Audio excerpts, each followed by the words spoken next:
Relax করে আছিস মনে হচ্ছে। বস, রিল্যাক্স তো অবশ্যই থাকবো। বাবা মা 1 মাসের জন্য কানাডা চলে গেছে, তাই পাত্রী দেখার কার্যক্রম আপাতত স্থগিত। কে বললো তোকে স্থগিত? আঙ্কেল আন্টি বাইরে যাবার আগে এই মহান দায়িত্বটা আমার হাতে দিয়ে গেছেন। দোস্ত বাদ দে না, বাদ দে না। তুই আমি না বন্ধু দোস্ত, আমরা তো এক দেহ এক প্রাণ, বুঝছিস? চল এক কাজ করি দোস্ত, আমরা একটু দলাদলি করে ফেলি, বুঝছিস? তুই আর আমি এক দল, আর আব্বা আম্মা হচ্ছে আরেক দল। হ্যাঁ, আমাদের দলের কিন্তু ওজন বেশি, মজা হবে। মোটেই মজা হবে না। তোর বাবার মানে আঙ্কেলের ধমকের যে ওজন, তা আমাদের সম্মিলিত ওজনের চেয়ে অনেক বেশি। আমি এরকম ধমক খেতেই পারবো না, প্রশ্নই আসে না। আমি আঙ্কেলের দলে খেলবো।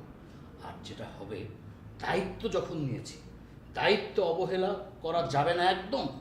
আমি তো মেয়ের ছবি নিয়ে এসেছি। হ্যাঁ, তুই ছবি দেখ। ছবি দেখে তোর যদি মেয়ে পছন্দ হয়, রেস্টুরেন্টে তোদের দেখার ব্যবস্থাটা আমি করে ফেলতে চাই। না, ছবি দেখ। রাশেদ প্লিজ। আঙ্কেলকে ফোন দিব? বাবাকে আবার ফোন দেওয়ার কথা বলছিস? দেখছি তো, দেখি কি নিয়ে আসছিস ছবি। তুই তো আগের মতোই, আগে যেটা দেখেছিল ওটা লেফট অ্যাঙ্গেল থেকে তোলা, এটা রাইট অ্যাঙ্গেল থেকে তোলা, পার্থক্য শুধু এতটুকুই। আচ্ছা, আমি না বুঝতে পারলাম না, তোকে যত মেয়ের ছবি দেখালাম, তোর কোনো ছবি কোনো মেয়েকেই পছন্দ হচ্ছে না। আচ্ছা, আমাকে সিরিয়াসলি বল তো, তোর কি পছন্দের কেউ আছে? আমাকে বল না, সিরিয়াসলি বল। তা সেরকম কেউ নাই, শুধু একজন ছিল। কে? তা তো জানি না, শুধু জানি সেদিন ঝুম বৃষ্টি হচ্ছিল, আর সেই ঝুম বৃষ্টিতে আমি শেষ বিকেলের আলোয় হেঁটে যাচ্ছিলাম।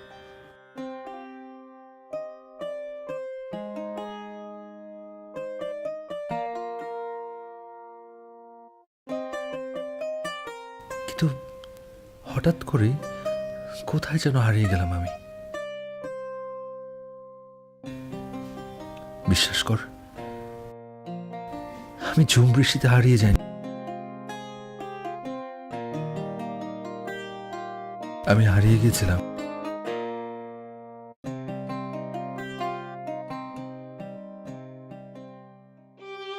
একটা অচেনা মেয়ের দু চোখে তাকিয়ে। প্রথম দেখাতেই যে অচেনা মেয়েটার অচেনা ভালোবাসায় আমি নিজেকে জড়িয়ে নিয়েছিলাম।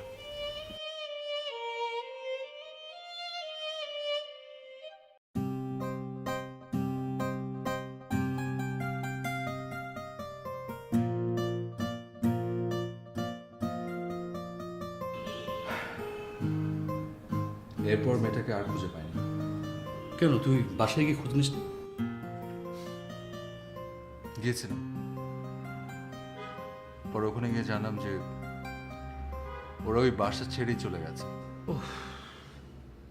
আল্লাহ, তুমি আমার বন্ধুকে এমন মেয়ে কেন দেখাও, যাকে একবার দেখার পর আর দ্বিতীয়বার দেখা যায় না? দোস্ত, তুই কোনো টেনশন করবি না, আমি এখনই বাইরে যাচ্ছি। বাইরে গিয়ে আমি ঝুম বৃষ্টির জন্য অপেক্ষা করবো, আর ছাদে ছাদে ঘুরে দেখবো ওরকম কোনো মেয়েকে আর খুঁজে পাওয়া যায় কিনা। তুই কি পাগল হয়ে গেলি?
রাশেদ কোথায় রে? ও তো চলে গেছে ঝুম ঋষিতে আমার জন্য পাত্রী খুঁজতে। বাইরে আবার ঝুম বৃষ্টি কোত্থেকে এলো? পাগল কোথাকার। মামা হুম মামা বল। ও মামা আরে কি সমস্যা? মামা মামা বলতে আর ভালো লাগে না, একটু মামি বলতে ইচ্ছে করে।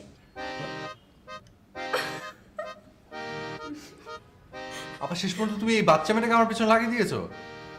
ঠিকই তো আপা, কেন এই কাজটা করতে গেলে? আর ভাইয়ার বিয়ে করার সময়টা কোথায়? ভাইয়ার তো এখন আমার সাথে যেতে হবে। তুই আবার মাঝখান থেকে কি বলছিস? কোথায় যেতে হবে? কেন? আমার ভার্সিটিতে আমার বান্ধবী নিরান রবীন্দ্রসঙ্গীত অনুষ্ঠানে। অসম্ভব, আমি জীবনেও যাব না। ওর বান্ধবী এক একটা কার্টুন বরাবা, মানে একবার একটা নাচের প্রোগ্রামে নিয়ে গেছে। ওহ সে কি নাচ, মনে হচ্ছিল আমি একটা সার্কাসে গেছি। আর গান, ওই গানের অনুষ্ঠান এত বাজে, গলা যে মানুষের হতে পারে। ওর থেকে যদি আমিও কয়েকটা গান গাইতাম না, 10টা মানুষ দাঁড়িয়ে বলতো ওয়ান মোর ওয়ান মোর। দেখো ভাইয়া, আমার ফ্রেন্ডসদের নিয়ে একেবারে উল্টাপাল্টা কথা বলবে না। আর তোমাকে নিয়ে যাচ্ছি শুধুমাত্র আমার ফিরতে রাত হবে তাই। আর তোমাকে গান শুনতে কে বলেছে? তুমি কানের তুলো দিয়ে থাকবে। আমি যাব না। ঠিক আছে, বাবাকে বলে দিচ্ছি। আর কি বাবাকে কেন আর বলতে হবে? আশ্চর্য। ঠিক আছে, কারণ তুলে দিয়ে যাবো। Thank you. দুটোই পাগল।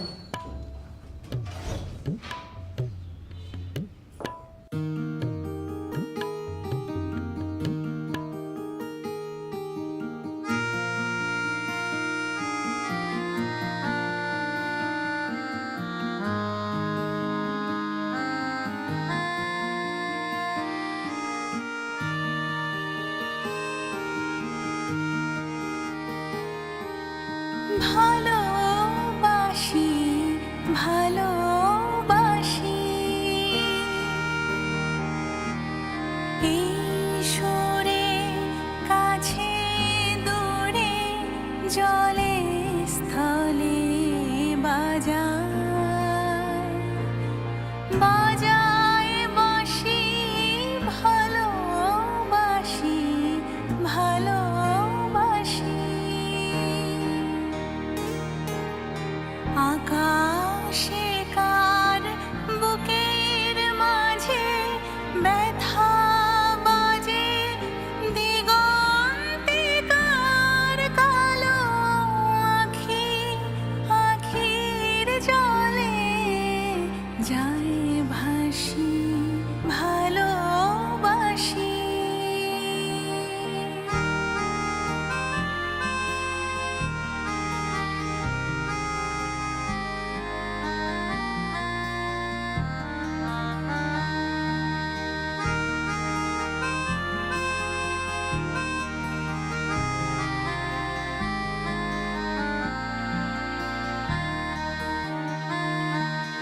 সেই সুরে সাগর কূলে বাঁধন খুলে অতল রোদন উঠে দুলে সেই সুরে সাগর কূলে বাঁধন খুলে অতল রোদন উঠে দুলে সেই সুরে বাজে মনে অকারণে ভুলে যাওয়া গানের বাণী ভোলা দিনের কাঁদন হাসি ভালোবাসি ভালোবাসি ভালোবাসি ভালোবাসি এই সুরে কাছে দূরে জলে স্থলে বাজায় বাজায় বাঁশি ভালোবাসি ভালোবাসি আকাশে কার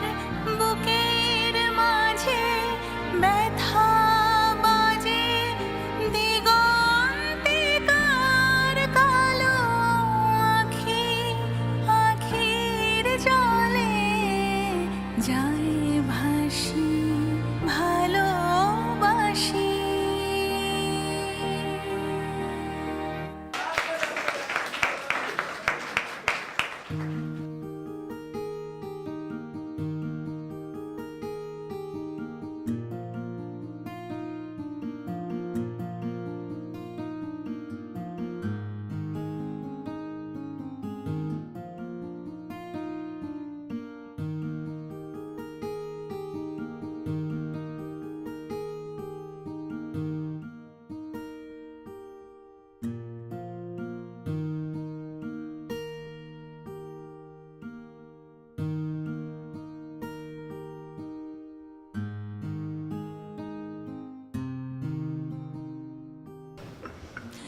আচ্ছা আনিকা, তুই এত সুন্দর করে কি করে গান করিস?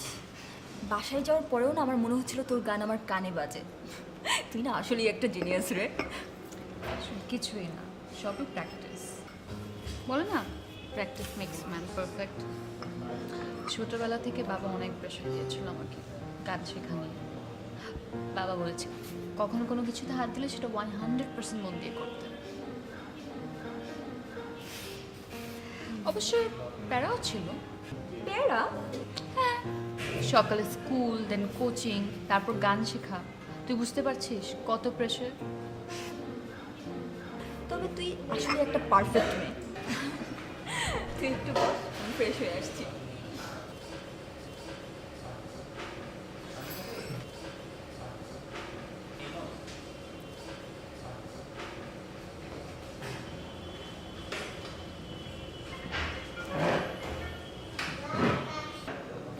এক্সকিউজ মি, আমার একটা ফ্রেন্ড আছে, আপনি একটু অন্য সিটে গিয়ে বসেছেন। সমস্যা নেই। সমস্যা নাই মানে? মানে আমি তো বলছি আমার একটা ফ্রেন্ড বসেছে এখানে, আপনি অন্য জায়গায় গিয়ে বসুন না। আসলে অন্য কোনো টেবিলে বসাটা সম্ভব না, আমাকে এখানেই বসতে হবে। কি ধরনের চোখ এটা? এত জায়গা এখানে পড়ে আছে, আপনার এখানেই বসতে হবে? ভাইয়া তুমি? হ্যাঁ আমি। ভাইয়া মানে তোর বড় ভাই? হ্যাঁ। I am really sorry. তো তুই বলবি না ভাই এখানে আসবে? আমি আর ওনাকে কি বলছিলাম, বলছিলাম অন্য জায়গায় গিয়ে বসতে। আমি আর ইটস ওকে। না না, আই এম রিয়েলি সরি। কিন্তু ভাইয়া তুমি এখানে হঠাৎ করে কি মনে করে আসলে? ওরা চলে আসলাম, ওই আকাশের অবস্থা খুব বেশি একটা ভালো না। আকাশ মানে আমাদের ডিপার্টমেন্টের আকাশ, ও যে বাইক চালাতো। কিছু হয়েছে? আমি আসলে সেই আকাশের কথা বলছি না, মাথার ওপরে যে আকাশ সেই আকাশের কথা বলছি। অনেক মেঘ করেছে তো যে কোনো মুহূর্তে ঝুম বৃষ্টি নামবে, আর বৃষ্টিতে ভিজে আবার ঠান্ডা আকাশের ঝামেলা। তাই ভাবলাম এদিক দিয়ে যেহেতু যাচ্ছি তোদেরকে নামিয়ে দিই, আগে ওকে নামিয়ে তারপর চল বাসে চলে যাই। হ্যাঁ চল, তোকে বাসায় নামিয়ে দিয়ে দেন আমরা চলে যাবো। না না, আমাকে নামাতে হবে না, আমার বাসা তো কাছে, আমি চলে যাব। আর বৃষ্টিতে ভিজলেও কোনো প্রবলেম নাই, বৃষ্টি আমার খুব পছন্দ, তুই তো জানিসই। আমি জানি না, মানে ওই বৃষ্টি তো নর্মালি মেয়েদের খুব পছন্দ, তো এই জন্য গ্যাস করেছে আর কি। তোদের কি দেরি হবে? চল। না দেরি হবে না, আমরা এখন উঠবো। এই চল, তোকে বাসায় নামিয়ে দিয়ে দেন আমরা যাবো। নামাতে হবে না তো, আমার বাসার কাছে, আমি চলে যাই। এসো, চল না। অসুবিধা নেই, এসো। চল। আচ্ছা বিটল ক্লিয়ার।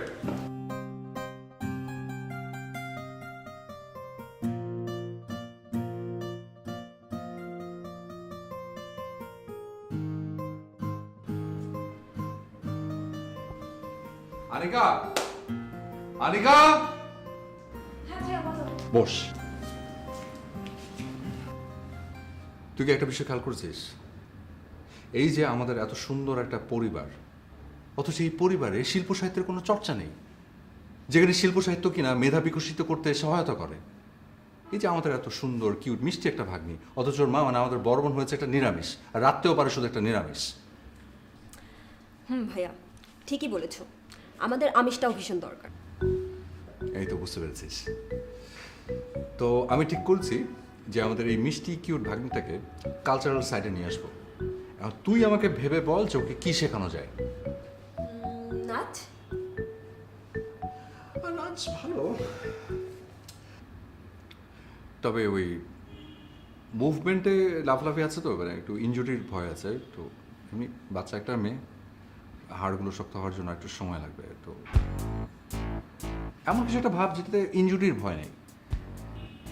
তাহলে গান? বাহ, এটা তো খুব ভালো কথা বলছিস।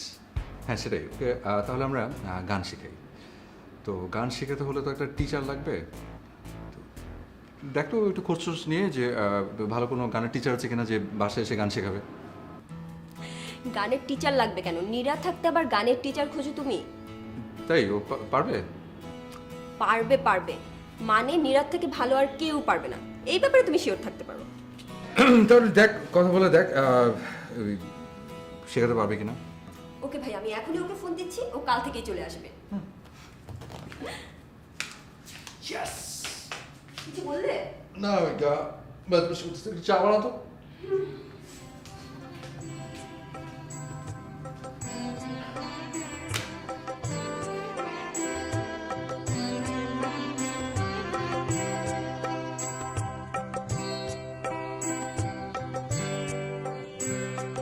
পুরানো সেই দিনের কথা ভুলবি কি রে, আয়ো সেই চোখের দেখা প্রাণের কথা, সে কি ভুলা যায়। পুরানো সেই দিনের কথা ভুলবি কি রে, আয়ো সেই চোখের দেখা প্রাণের কথা, সে কি ভুলা যায়। আয় আর একটি বার আয় রে সখা, প্রাণের মাঝে আয়, মোরা সুখের দুঃখে কথা কব, প্রাণ জুড়াবে তাই।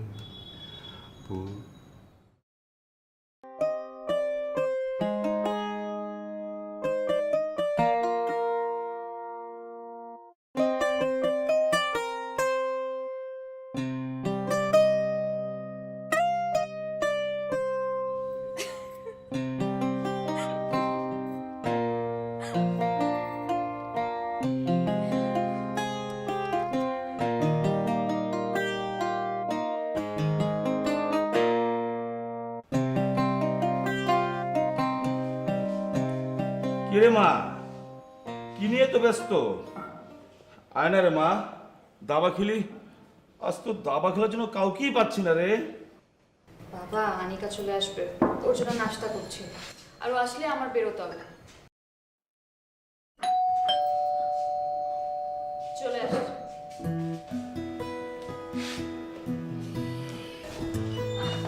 এই আনিকা, ভাইয়া পানি খাবে, এক গ্লাস পানি দে তো। হ্যাঁ শিওর, আসুন না না, আসুন আপনি। আয়।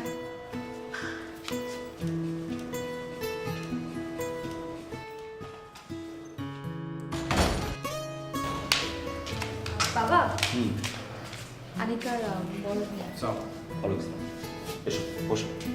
আমি বসি।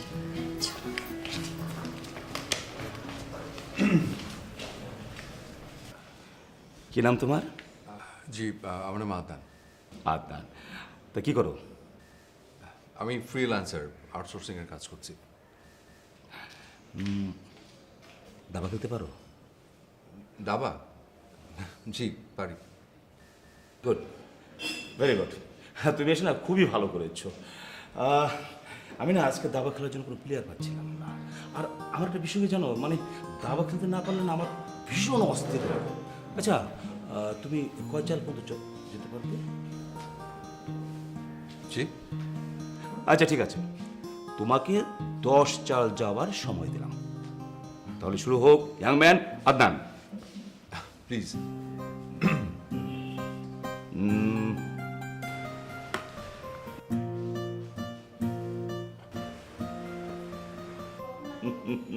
বুদ্ধির খেলা কি? হ্যাঁ?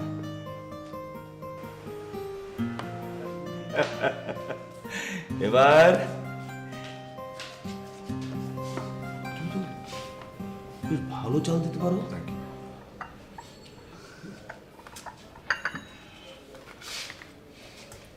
আচ্ছা তুই চল,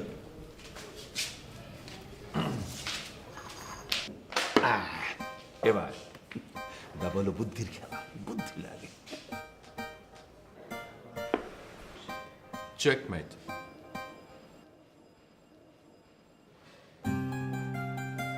ও মাই গড, মারে ও তো দেখছি জিনিয়াস, আমাকে হারিয়ে দিয়েছে। তোমাকে হারিয়ে দিয়েছে? হ্যাঁ, you are very genius. Thank you. অবশ্য আমার মেয়েটাও, ও যে কাজ করে না, পারফেকশন 100 ভাগ। এমনকি ওর লাইফ পার্টনার সিলেকশনটাও একদম পারফেক্ট, একদম। Life partner? না, আমি সাইমের কথা বলছি। ও কিন্তু তোমার মতো জিনিয়াস। মানে এই যে আজকে তুমি হারালে, এর আগে আমাকে একজনই হারাতে পেরেছে, ওই সাইম। সিভিল ইঞ্জিনিয়ার হিসেবে বড় একটা কোম্পানিতে জব করছে। এখন অবশ্য মানে ও ডিগ্রি করতে লন্ডনে আছে। ভাবছি এবার লন্ডন থেকে আসলে ওই এঙ্গেজমেন্ট সহ বিয়েটা সেরে ফেলবো। আমি আবার একটা এদের বিশ্বে একটা ভিন্ন প্রকৃতির ফাদার। আমি আমার মেয়ের প্রতি 100% ট্রাস্ট করবো না কেন? ও তো আজ পর্যন্ত ট্রাস্ট ভঙ্গ করেনি। আচ্ছা শোনো, তুমি কিন্তু এখন যেতে পারবে না। তুমি দুপুরে খেয়ে তারপর যাবে। ইয়াং ম্যান, তোমার ব্রেন আছে, তোমার সাথে মানে সাইমের একটা দারুণ মিল দেখতে পাচ্ছি। মানে এত ভালো খেলো। আচ্ছা আসি, হ্যাঁ, খুব ভালো খেলেছো।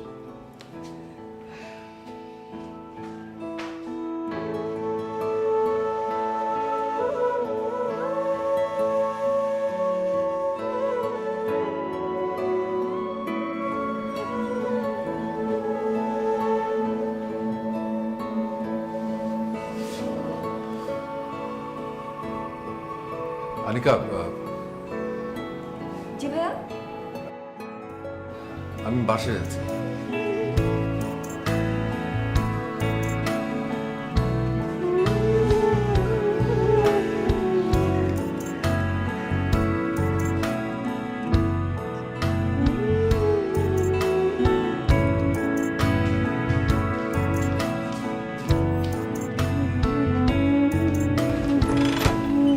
Hello ma'am.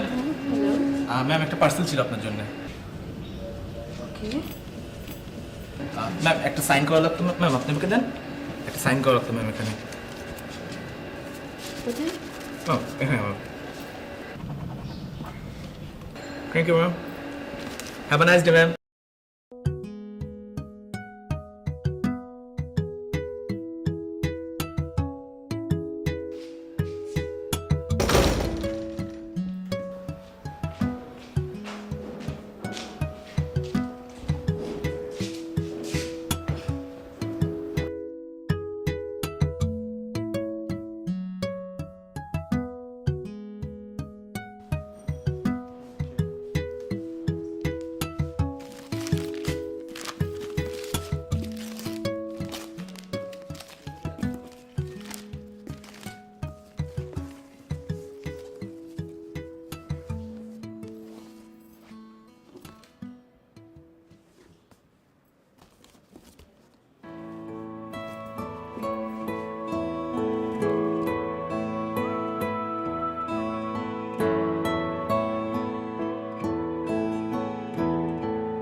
কিরে এত চিৎকার করছিস কেন?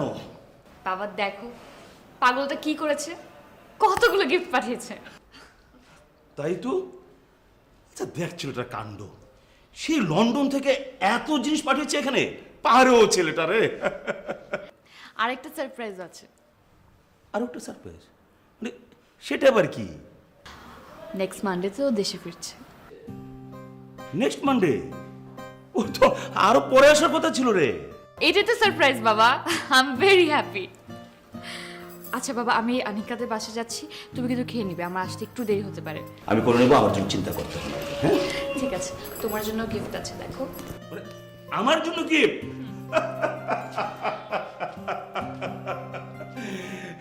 পাগলি মা আমার, ছেলেটা ওটা পাগল।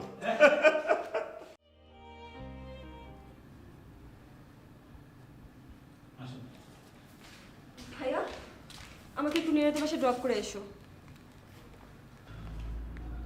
তুই যা, আমি যাবো না। ভাইয়া প্লিজ একটু নামিয়ে দিয়ে আসো না। বললাম তো আমি যেতে পারবো না। ভাই আমার যাওয়াটা ভীষণ এমার্জেন্সি। কিসের কি এমন ইমার্জেন্সি বল? নীরার ফিয়ান্সি সাইম কিছুক্ষণ আগে বিমান ক্রাশে মারা গিয়েছে।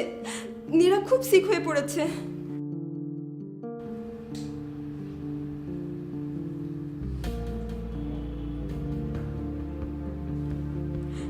হ্যাঁ আঙ্কেল ফোন করেছিল।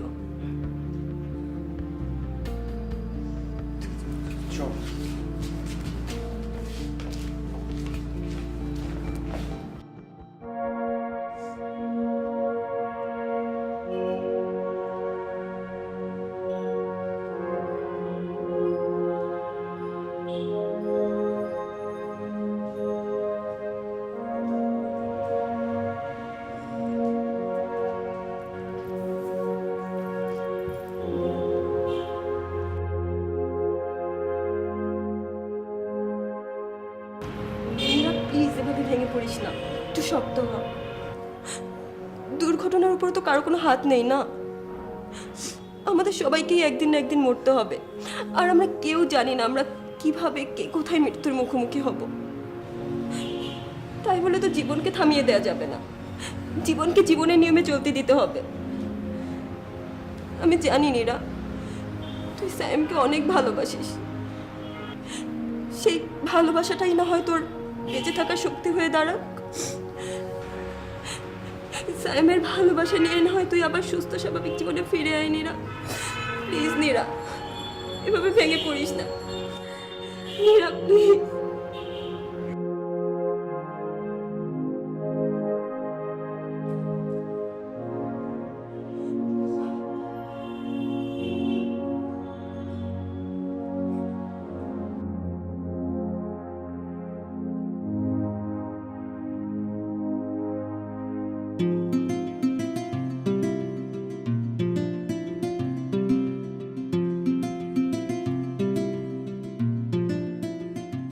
নীরা, আমি তোমাকে ভীষণ ভালোবাসি, বিশ্বাস করো। সেই ভালোবাসাটা ছোট বোনের বান্ধবীর প্রতি ভালো লাগা থেকে নয়, ঝুম বৃষ্টিতে একটা অচেনা মেয়েকে প্রথম দেখাতেই ভালো লাগা থেকে। এরপর আমি অনেকবার সেই ছাদটা নিচে গিয়ে দাঁড়িয়েছিলাম শুধু তোমার অপেক্ষায়, কিন্তু আর দেখা পাইনি। আবার তোমায় আমি ঠিক খুঁজে পেলাম রবীন্দ্র সন্ধ্যায়, আর তারপর থেকে আমার রেস্টুরেন্টে ছুটে যাওয়া, তোমাকে তাহার টিচার করে বাসায় নিয়ে আসা, আনিকাকে তোমার বাসায় ড্রপ করে দিতে এসে পানি খেতে চাওয়া, সব কিছু শুধু তোমাকে কাছে পাওয়ার জন্য, তোমার কাছে থাকার জন্যই করা। কিন্তু একবারের জন্য ভাবতে পারিনি তোমাকে আমি খুঁজে পেয়েছি আবার হারিয়ে ফেলার জন্য। কিন্তু আমি তোমাকে হারিয়ে যতটা কষ্ট পেয়েছি, তার চেয়ে অনেক বেশি কষ্ট পেয়েছি তোমার জীবনে দুর্ঘটনার পর তোমার দু চোখে তাকিয়ে। আমি চাই তুমি আবার আগের মতো খুব ভালো থাকো, সুন্দরভাবে বেঁচে থাকো। আনিকার কাছে শুনেছি দোলন চাপা তোমার ভীষণ পছন্দের ফুল, আর তাই সেই দোলন চাপা দিয়েই তোমাকে আবার ভালো রাখার চেষ্টাটা শুরু করতে চাই।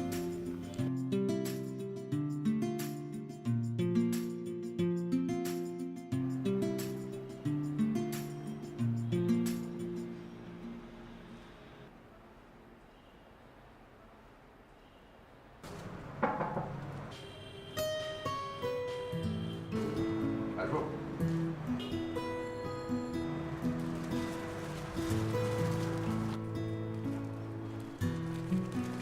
দেখো তোমার জন্য কি নিয়ে এসেছি। আনিকার কাছে শুনলাম তোমার সবচেয়ে পছন্দের ফুল নাকি দোলন চাপা। রাস্তা দিয়ে যাচ্ছিলাম, হঠাৎ করে চোখে পড়লো, তাই ভাবলাম তোমার জন্য। আপনি কেন শুধু শুধু এসব করছেন?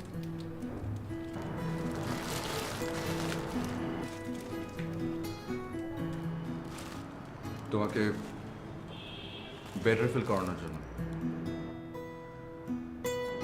Nothing else. No. আমি যাই আঙ্কেলের সাথে একবার দাবা খেলে আসি।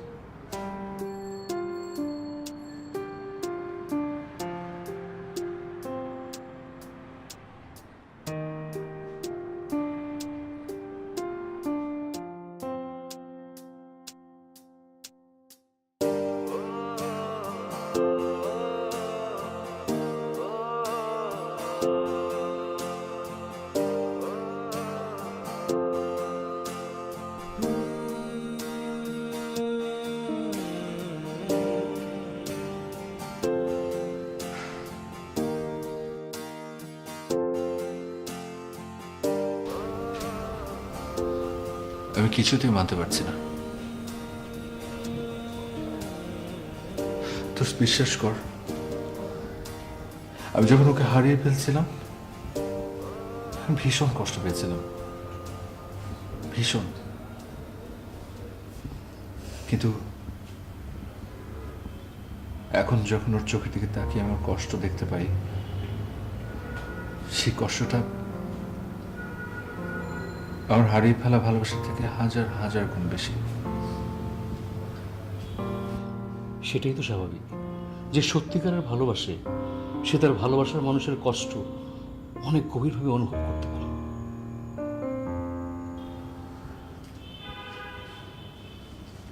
আমি না আমার ওই হারিয়ে যাওয়া ভালোবাসাটা ফেরত চাই না। আর আমি ওকে ওর পুরনো ভালোবাসাটা ফেরতও দিতে পারবো না। কিন্তু আমি চাই ও ভালো থাকুক, আবার আগে নীরব হয়ে বেঁচে থাকুক। আচ্ছা আমি কি করবো বলতো? কি করবি মানে? তুই ওর পাশে থাকবি, ওর কাছে থাকবি, ওকে স্বাভাবিক করার চেষ্টা করবি। এটা তোর দায়িত্ব। তুই হয়তো ইরার ভালোবাসা আর পাবি না, কিন্তু তুই তো ওকে ভালোবাসিস।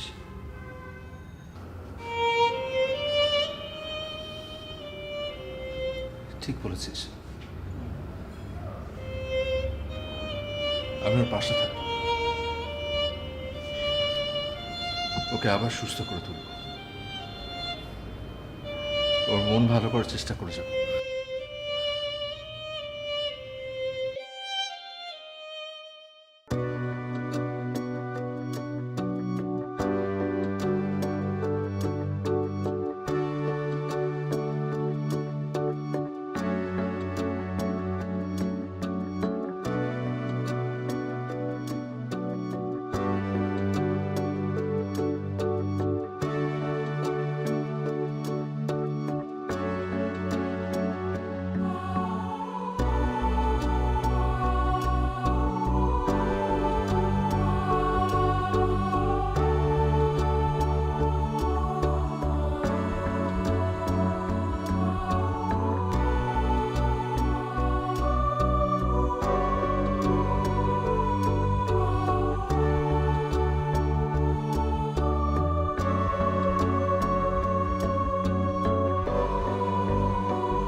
নীরা, ওই হয়েছে কি ওই তোমার জন্য না একটা কষ্ট করে রবীন্দ্রসঙ্গীত শেখার চেষ্টা করেছিলাম। তুমি গানটা শুনে বলবে সুর টুর সব ঠিক আছে কিনা? আমি বরং এখানে বসি।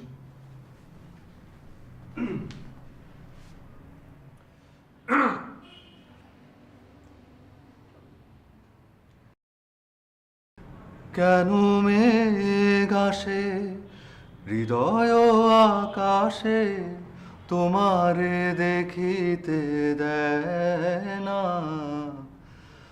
মোহ মেঘে তোমারে দেখিতে দেয় না। মোহ মেঘে তোমারে অন্ধ করে রাখে, তোমারে দেখিতে দেয় না। মাঝে মাঝে তব দেখা পাই, চিরদিন কেন পাই না।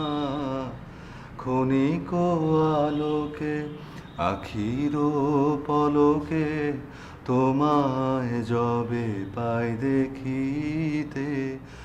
ওহে হারাই হারাই সদা ভয় হয়, হারাই হারাই সদা ভয় হয়।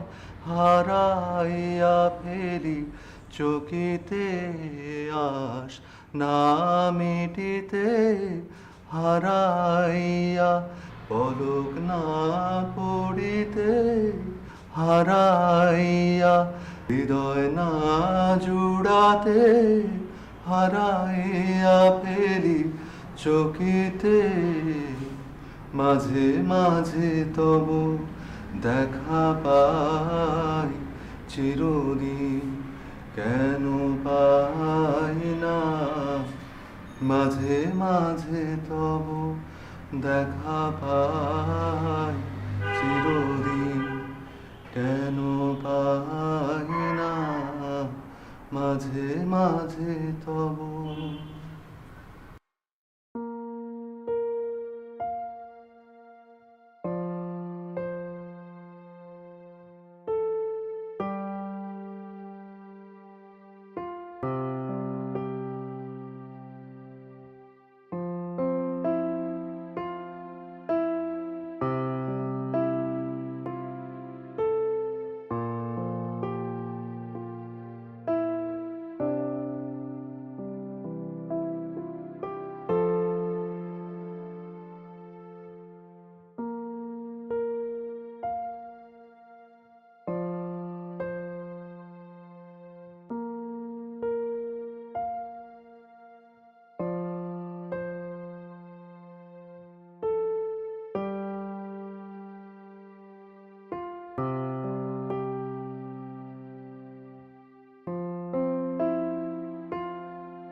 নীরার কি খবর এখন?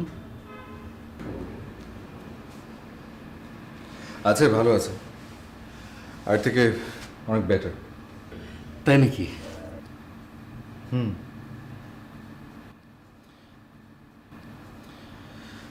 শুধু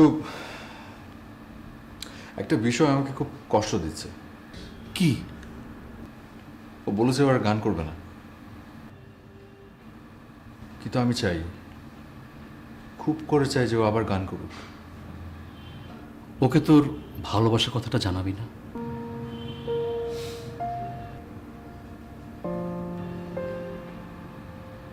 পারবো না,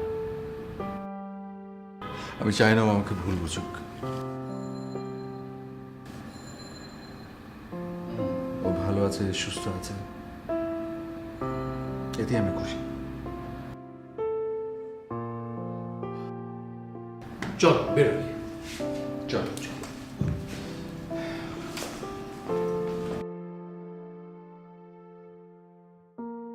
ভাইয়া ভাইয়া একটা কলম দাও না।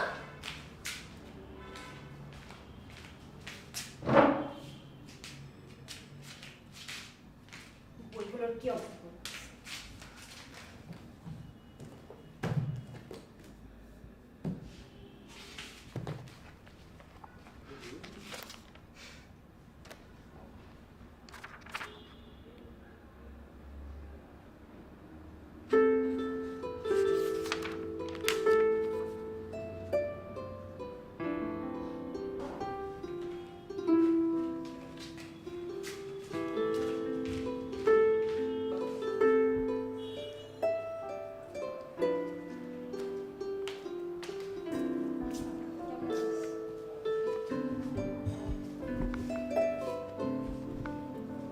তারপর দিনকাল কেমন যাচ্ছে?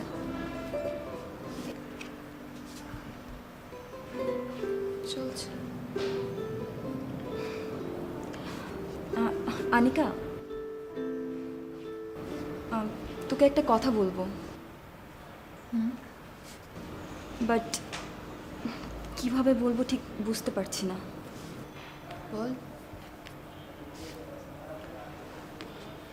ভাইয়া তোকে ভালোবাসে। অনেক দিন ধরেই খেয়াল করছিলাম ভাইয়া ডায়েরিতে কি যেন লেখে। আমার যদি উচিত হয়নি, তাও লুকিয়ে লুকিয়ে আমি ডায়েরিটা পড়ে ফেলেছি। এই ডায়েরিতেই সব কিছু লেখা ছিল। তুই এই ডায়েরিটা পড়লেই সব কিছু জানতে পারবি।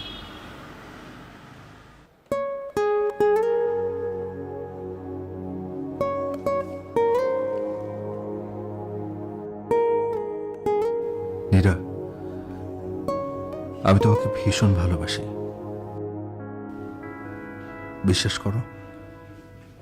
সেই ভালোবাসাটা ছোট বোনের বান্ধবীর প্রতি ভালো লাগা থেকে নয়, ঝুম বৃষ্টিতে একটা অচেনা মেয়েকে প্রথম দেখাতেই ভালো লাগা থেকে।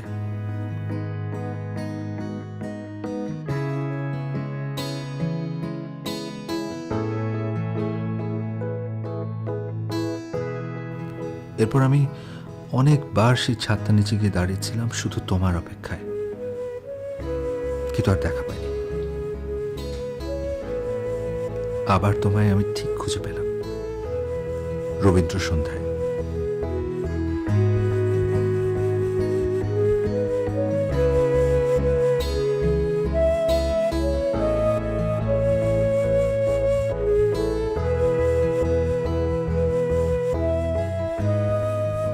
আর তারপর থেকে আমার রেস্টুরেন্টে ছুটে যাওয়া, তোমাকে তাহার টিচার করে বাসায় নিয়ে আসা,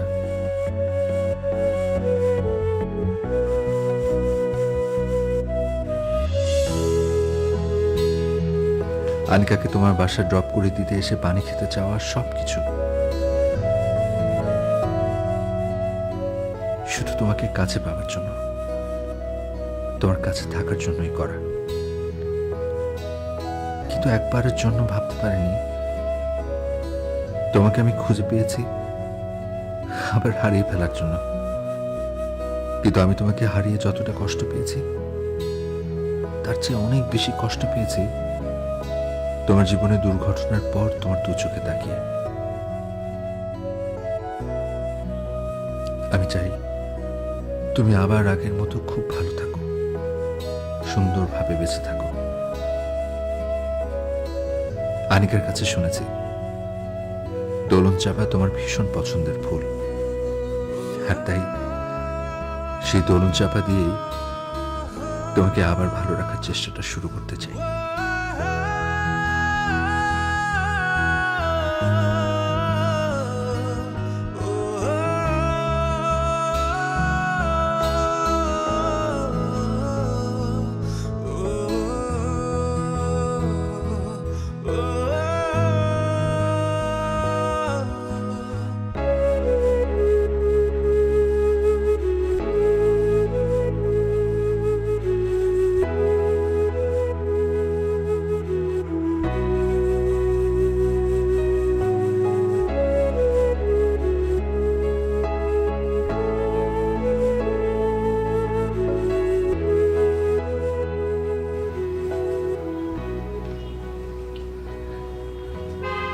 কি করছিস মা? না কিছু না। বাবা,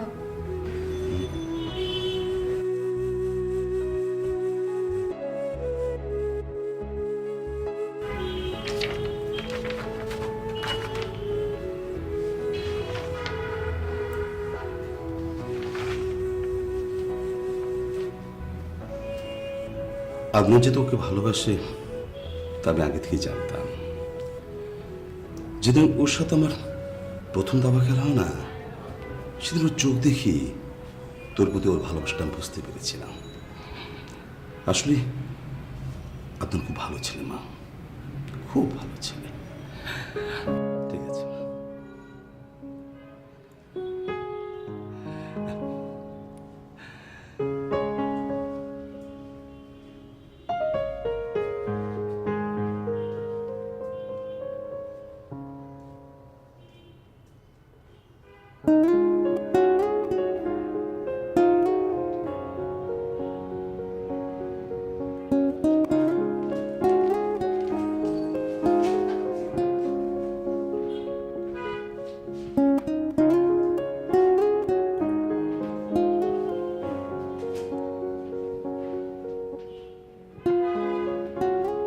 হ্যালো, আগামী শুক্রবার আমার একটা রবীন্দ্রসঙ্গীতের প্রোগ্রাম আছে, আমি ওখানে গাইবো। আপনি কি যেতে পারবেন আমার সাথে? ঠিক আছে, তাহলে দেখা হবে।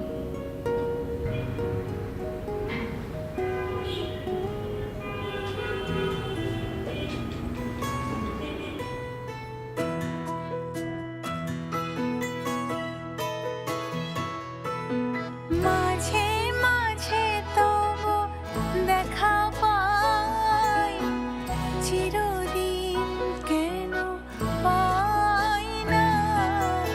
মাঝে মাঝে তবু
সদা